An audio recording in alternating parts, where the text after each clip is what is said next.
Few issues are as emotionally charged as a person's right to die. Central to that debate in Australia is euthanasia crusader Dr Philip Nitschke.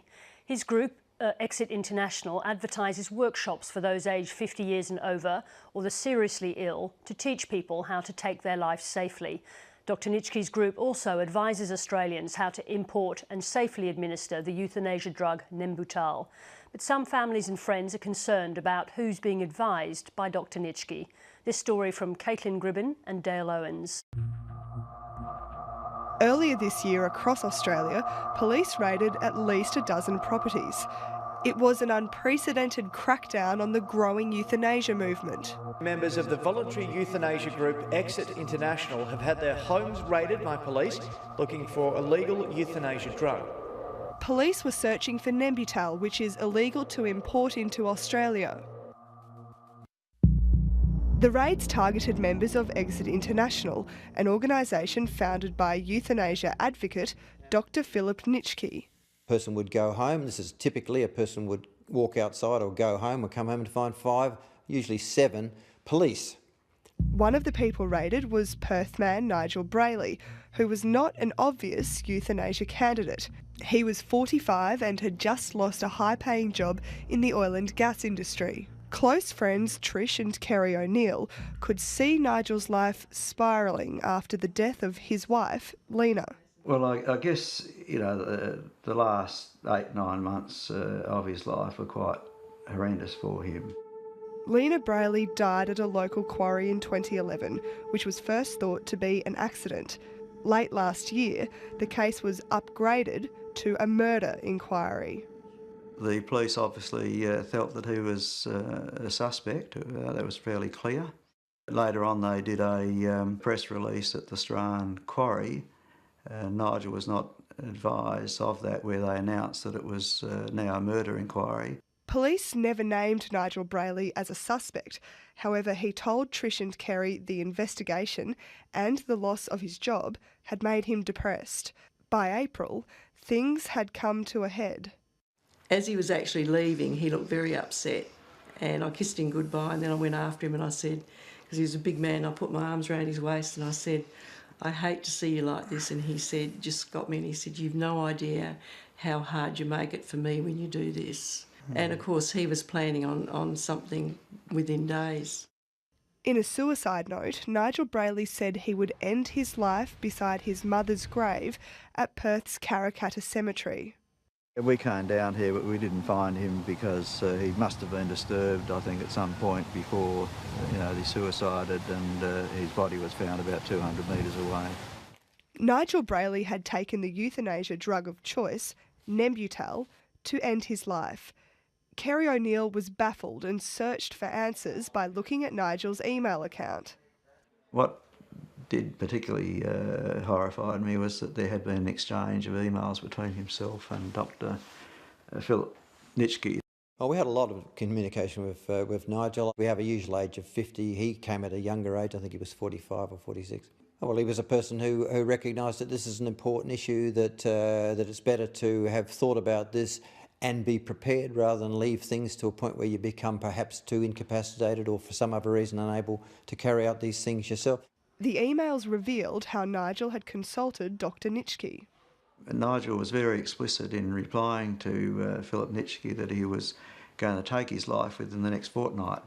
Also that he was not a terminally ill person in any way, that he was presumably fit and healthy, but just going through a flat period in the previous 9 months of his life, like many people do. Is it possible that Dr Nitschke thought Nigel was buying the drug Nembutal to stockpile for older age? No, because he talked about his final statement, and you'll receive my final statement within the next 2 weeks. It was pretty definite. Doctor, Nigel Brayley's family have given us some emails where the two of you were corresponding. Yes. In that, Nigel Brayley tells you that he is 45 years old, he says he is not terminally ill, and that he plans to take his life in 2 weeks, on the second page. And he says he plans to take his life in 2 weeks, yes. Okay, and what did we say? Did you try to stop him? Did you communicate with him that perhaps he should seek some sort of counselling? No, look, it's not. If a person comes along and says to me that they've made a rational decision to end their life in 2 weeks, I don't go along and say, oh, have you made a rational decision? Do you think you better think about it? Why don't you go off and have a counsellor come along and talk to you? We don't do that. Why not if they're suicidal and depressed? Well, okay, were they depressed? He says that he's suffering. He says he's not terminally ill. He said he's suffering. Like, let's have a close look at this. Show me where it says he's suffering. Yes, on the second page. Okay, let's have a look at it. In that paragraph, Nigel Brayley says, I don't honestly fit neatly under Exit's charter of supporting a terminal medical illness. However, I am suffering and have been now for some 9 months. Yeah, no, that's okay. Again, I don't know what you're suggesting I should do. When he says he's suffering, that I should come along and say, oh, well, I'm not going to give you the information because you might use it. If a person is so depressed that they are lost capacity, they can't articulate anything.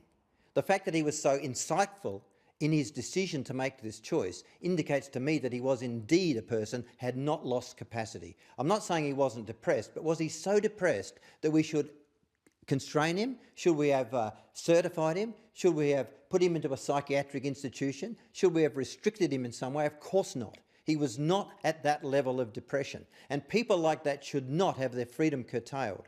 So I would object to that idea that you're saying he's depressed, therefore we shouldn't talk to him. Nigel Brayley clearly says that he is going to commit suicide within the next 2 weeks. Yes. Did you think you had a duty of care, an obligation as a doctor to tell Nigel to seek medical care from a GP or a psychiatrist? No. His family would have hoped that you would have done that? Well, his family would have hoped that he did it. I mean, his family would have... look, the person made a rational decision and I'm not going to come along and try and second guess him on that one. I think most people would assume their role is quite clearly for people who are terminally ill, suffering, you know, reaching the end of their life, and they're really in that situation where, you know, life has become intolerable in a physical sense.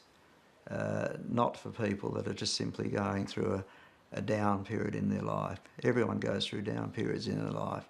The point was that he came along and he gives a very good account for himself. And if a 45-year-old comes to a rational decision to end his life, researches it in the way he does meticulously and decides that now is the time of life, now is the time I wish to end my life, they should be supported, and we did support him in that. He was very happy, funny, you know, he didn't get angry very often.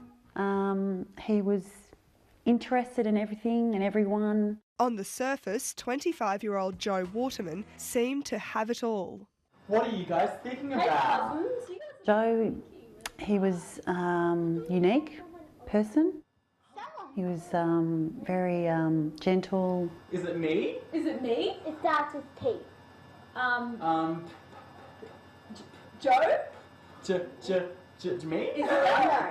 Joe lived on Victoria's Mornington Peninsula with his parents, Nick and Mary.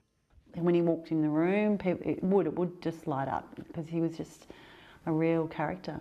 But last year, for reasons Joe's family could never fathom, their fun-loving son suddenly changed. Started lying a lot, would stay in bed a lot.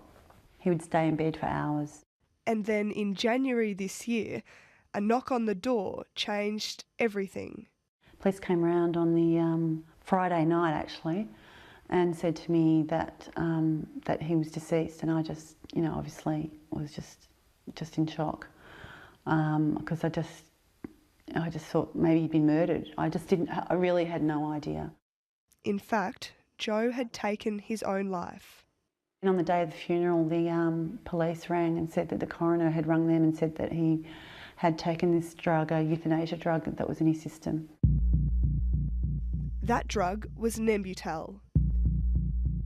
Mary Waterman has now discovered Joe wrote about his depression on his iPad. Things like, I feel trapped, I can't go on like this, I'm no good. The iPad provided more clues. Joe had bought a copy of Dr Philip Nitschke's Euthanasia how-to guide online. My husband found the Peaceful Pill book and he went through it, and it actually went into great detail about different ways to die and Nembutal, where to get it from, who to order it from. So it was quite detailed. I was angry, yeah, I was quite angry that it was just so easy for him to access. Dr Nitschke's book claims to be the leading authority on assisted suicide and voluntary euthanasia for elderly or seriously ill adults. To buy it, you're supposed to be over 50 years old. All Joe Waterman had to do was tick a box declaring he was. Well, he's obviously a liar because straight away the book is not made available to people unless they're 50 years of age or more, unless there's special circumstances. So I guess if he wants to tell us those lies and accesses the book and then misuses it, I guess we can't always be able to protect against that. It's a tragedy. With respect, Dr Nitschke, all you have to do is tick a box to say you're over 50. The same thing as you tick a box when you get on an airplane and say you don't have explosives in your luggage. Do you tick that box? Because I do, and that apparently is good enough for Qantas. Joe was a liar, but well, of course you're going to lie if you want to get something, if you're suicidal and you want to get something that's going to help you to die peacefully.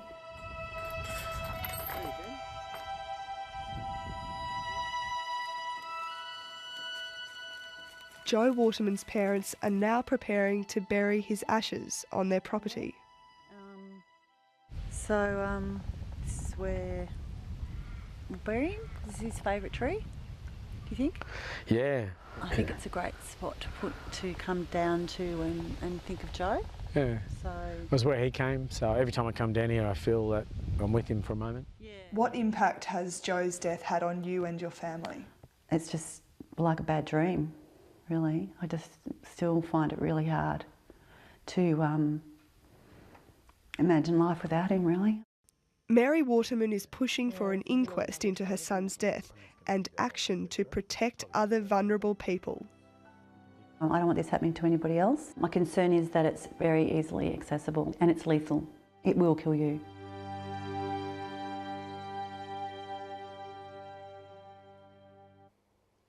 Caitlin Gribbin and Dale Owens with that report, and anyone seeking support and information about suicide can contact Lifeline on 131 114 or Beyond Blue 1300 22 46 36.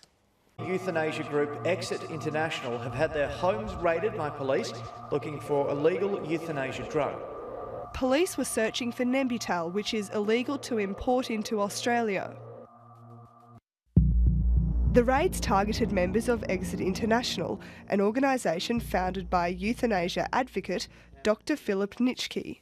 Person would go spiralling after the death of his wife, Lena. Well, I guess, you know, the last 8-9 months of his life were quite horrendous for him. Lena Brayley died at a local quarry in 2011, which was first thought to be an accident. Late last year, the case was upgraded to a murder inquiry. Few issues are as emotionally charged as a person's right to die. Central to that debate in Australia is euthanasia crusader Dr Philip Nitschke. His group, Exit International, advertises workshops for those aged 50 years and over or the seriously ill to teach people how to take their life safely.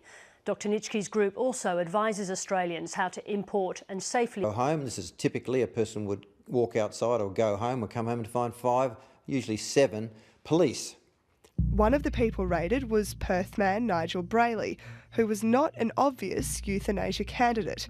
He was 45 and had just lost a high-paying job in the oil and gas industry. Close friends Trish and Kerry O'Neill could see Nigel's life administer the euthanasia drug Nembutal. But some families and friends are concerned about who's being advised by Dr Nitschke. This story from Caitlin Gribbin and Dale Owens.